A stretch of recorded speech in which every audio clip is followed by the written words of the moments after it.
Scott Mingus. I am a retired assistant police chief in from Alabama. I retired January 1 of 2021, and it has been very nice, I have to admit. But first and foremost, Amanda and the whole entire Irish Angel organization. I cannot thank you enough for reaching out to me and bringing me into your family. It means a lot to me. I know Amanda and I, we've had a lot of funny conversations this week, and it's been a whirlwind the last 72 hours. But I am so grateful, and I am extremely excited about what holds the future of this organization. So, with that being said, I did 30 years in law enforcement, and I am a second generation. My father was a police officer in Mobile, Alabama. He retired as police chief. He did 33 years. I did 30. He went to the FBI Academy. I went to the FBI Academy. He started SWAT. I did SWAT and I ran SWAT. I did K9. He didn't. Of course, they didn't have K9s really very like they are today. So our career paths are almost identical. But I learned my character from him and how to treat my officers. I didn't have officers that work under me. I didn't have officers that worked for me. I had officers that I worked with. So I was a cop's cop. I love my guys, my ladies. I had a great blue family, and I still call them family. So when Amanda reached out to me, she reached out to me on TikTok. Funny story is, I'm a creator on TikTok, and I started in January of this year. Did my first post, and then in February we started what is now called the Head Up Crew. Hashtag Head Up Crew. It is nothing but positive vibes, positive thoughts, uplifting, lifting and loving on people, and giving them a little kick in the butt to get their day started. I have a great crew. They are simply amazing. So, and it kind of brings me to my story, and there's no way I could go into every detail of how we ended up here. I know there's a future podcast coming, so I'm going to leave a lot of that for that day. But in 2019 was my break-it year. In February, actually February 15th of 2019, I was a captain over the patrol division. And I actually, we had a robbery situation. One of my officers got shot. He was shot numerous times. I arrived on scene, and I knew he was going to be all right because he was pissed off. He was mad, and that's what you have to be. That fight has got to be there. So, my bad. It's February, and it was a weekend. And so we spent the rest of the night dealing with that, and I called SWAT out, and we ended up locating the suspect, and we had a standoff, a shooting, and the condo ended up burning down. It was the longest 36 hours of my life. So that's incident one. So then it goes to worrying about the family and taking care of our officer, make sure he's good, make sure the family's good, make sure he's at the, whatever he needs, whatever the family needs. So that rocks on. March, small community. I'm not thinking about myself at this time. It's not about me. It's about our division and our officer. So any thoughts of my stress or my thought process goes in a box, put on a shelf. In March, we had in a community just outside of where I worked, we had a tornado come through and killed 23 people. Our agency was involved in helping the sheriff's department with the recovery efforts after that disaster. Weeks after that, or a week after that, President Trump showed up. My team was assigned to his unit, and we went with him wherever he went. So it's the stress of the tornadoes, organizing a presidential visit or helping organize a presidential visit, and then being assigned to him was a big task for our agency to assist the sheriff's office with the SWAT detail. So anything stress related goes in a box, put it on the shelf. That was March. In May, prior to that, the last couple of years, my parents were on hospice care, my mom more than my dad, but they had 24-hour care.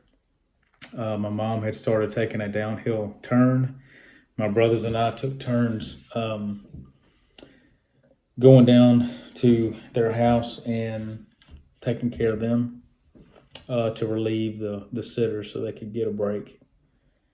I went down one day, and she had gotten nonverbal at that point, had stopped eating for about a week.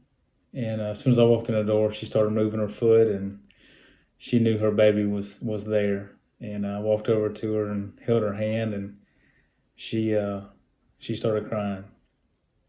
And I looked at her. We had already had our peace. We'd already talked about this day.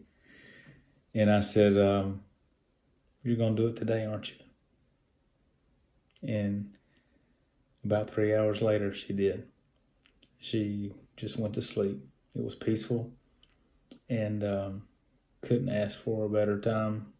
So then the next several hours, we're dealing with my dad, who they were 1 month shy of 65 years of marriage. And so we had to take care of him because he was not in good health. So we had to take care of him. But you know how we are. We're hard-headed, and he is very much hard-headed. And so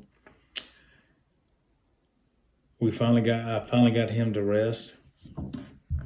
And I was sitting in the chair, and so with the mom passing, I'm worried about dad. I'm not worried about anything else.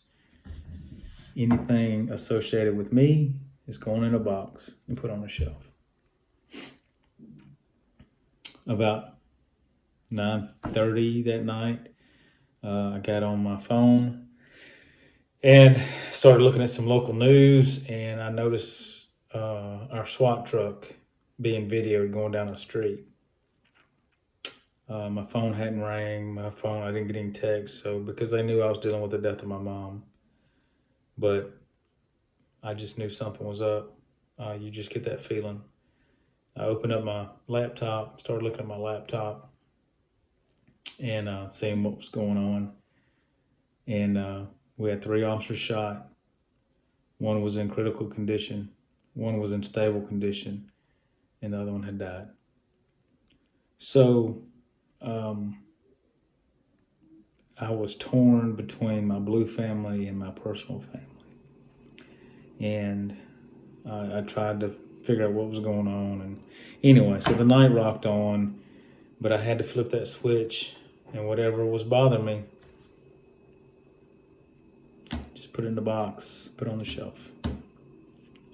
So we rocked on that night, buried my mom. As soon as I buried my mom, hauled butt back home, and I met with I told the widow, the officer that was killed, William Bigner. This band is for him, and he will always be in my heart. He was one of my trainees, and I watched him grow into a great officer. And I told his wife that as soon as I buried my mom, I would be there. And I did that. Because if you tell somebody you're going to do something, you do it. Everything related to me is now definitely going in boxes and filling up. So we get back and have the police funeral, which was amazing. And over the next several months, we're dealing with the first shooting. Now we're dealing with the second shooting, and it is nonstop caring for other people and not taking care of myself. And I'm still dealing with stuff. So it's not like I flip a switch and everything's great. So 2019 was my breaking point. I knew, I went on to become assistant chief and tried to throw myself head first into work. And so professionally and personally, my cups were empty, and I'm still trying to find answers. It took forever for me to talk to somebody. It took forever for me to say enough is enough. I started hitting the gym hard. That was my release. That's kind of what got me where at least I knew which direction I was going. And, I left Alabama. I left everything behind thinking that was the best thing. And to me, it is the best thing that has happened. I mean, I left a trail of heartache behind, but I had to do what I thought was best for me. And one of those things was getting help eventually to a point where I'm at now. So there's still a long road to go, but I am so much better than I was. But I know how hard-headed you are. The men and women in law enforcement, the men and women in fire, paramedics, military, whatever. It takes a special breed, and I love each and every one of you.